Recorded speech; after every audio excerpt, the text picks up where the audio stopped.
Welcome to the Dran News Network School Board Interviews. This is the third school board member who is up for re-election. Welcome, Mr. Jason. Thank you, Cody.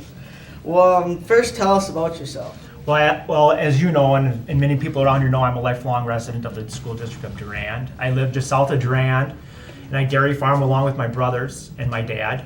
I also have a lovely wife that I've been married to for 13 years, and I have two children. My oldest boy, Owen, goes to the Assumption School out at Lima, and my youngest boy, Cole, is in first grade over at Arkansas.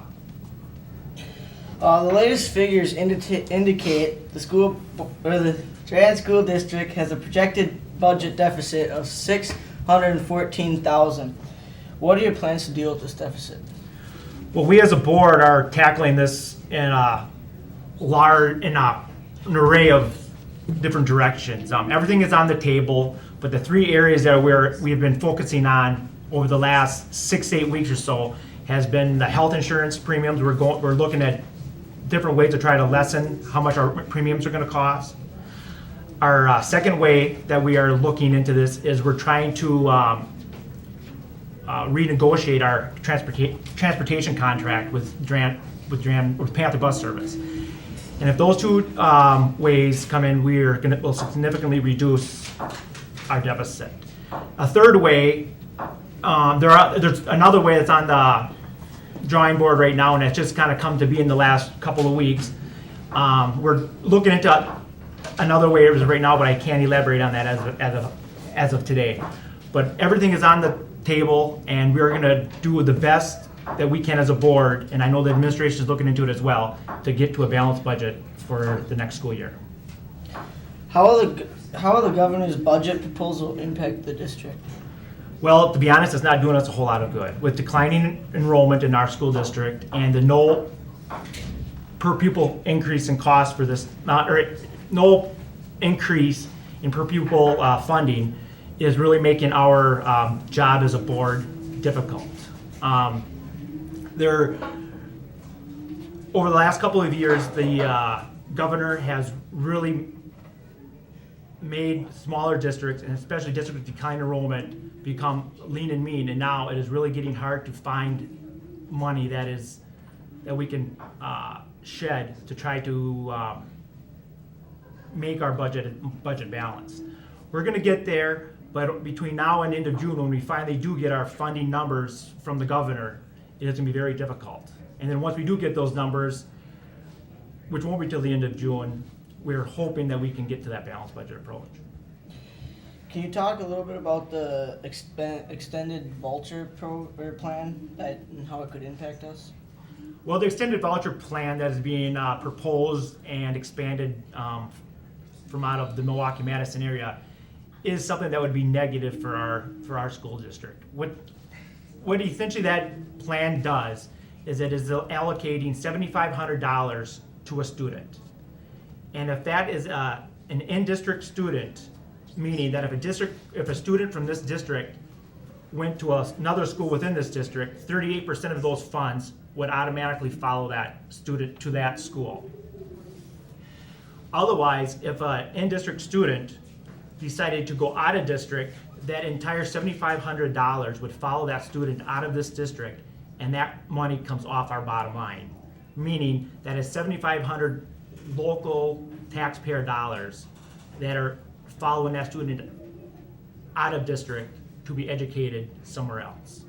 So obviously that is a negative impact upon us when we still have all of our fixed costs of maintaining our buildings and transporting all these students. So obviously it is not going to do us any good. There's been considerable discussion about how to effectively compensate teachers to best future education. What are your thoughts on this? Well, I'm assuming you're talking about the educator effectiveness in regards to more of a, I don't know what you want, quality of education or quality of the work done is what I'm assuming where you're going with this. And throughout the state, there are various ideas on how to compensate teachers with that. As of right now, we as a district are just waiting to see what is the best approach to take in regarding to into how to compensate these teachers, because there's so many different ways, and we don't want to jump into it early and find out that it's the wrong way to do it. So what we're trying to do is just sit back and wait a little while to see what is the best approach, and then that is the approach we will take. But we as a board acknowledge, though, and I personally believe as well, that with our younger teachers that are motivated and are doing a very good job, we do need to find a way to fairly compensate them for their work that is above and beyond, per se, of what the normal realm of teaching would be. So in time, we are going to have to put something together to retain those teachers. Otherwise, we're going to potentially lose those to other districts or to other states as well. If you were elected to the Durand School Board District, what are your greatest assets that you could contribute? If I was reelected to the board, I guess the greatest assets that I can bring to the board, like I've done for the last 3 years, is just a no nonsense approach. It's either black or white for me. If it makes sense, you do it. If you don't, you don't. I enjoy this job. It takes a lot of time and effort, but I guess the way I do my job when I'm at board meetings or committee meetings or whatever it is I just look at it. If it makes sense to me, and if it makes sense in the big picture, you do it. At times, in the short term, it doesn't make any sense to a lot of people, but it's always a big picture approach you have to take, and I'm not afraid to make the tough decision at that time if that needs to be done. What are your viewpoints on the credit reduction, which is currently at 26? Correct, yeah, we're currently at 26 credits required to graduate, and I think at our last board meeting, which was, I believe, last week, we approved the reduction to 24 credits that is going to take place over a 2-year period.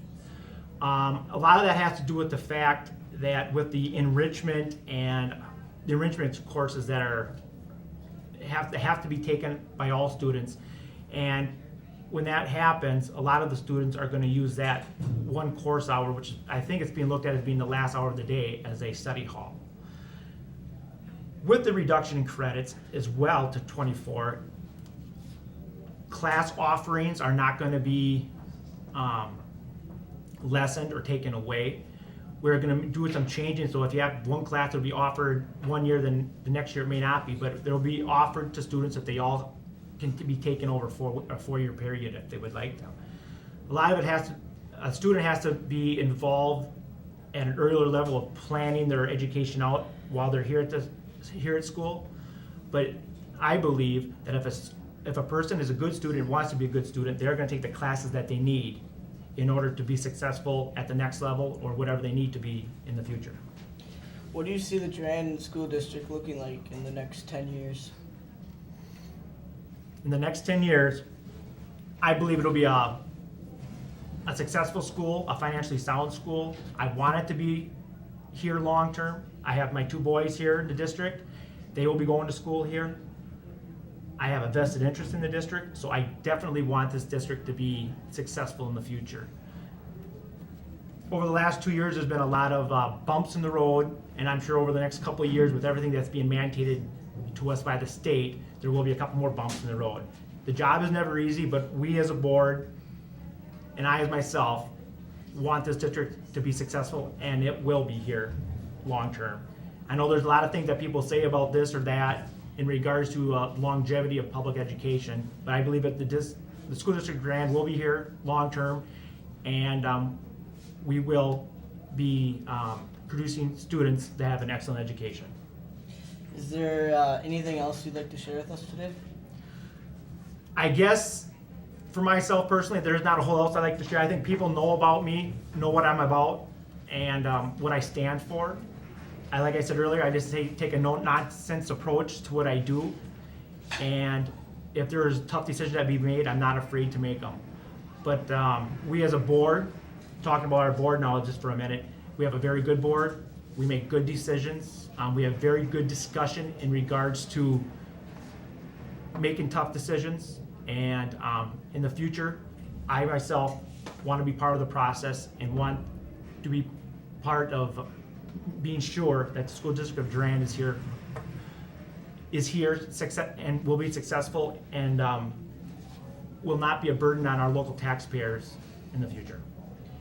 This has been the Dran News Network school board interviews with Mr. Jason Weisenbeck. Thank you. Thank you, Cody.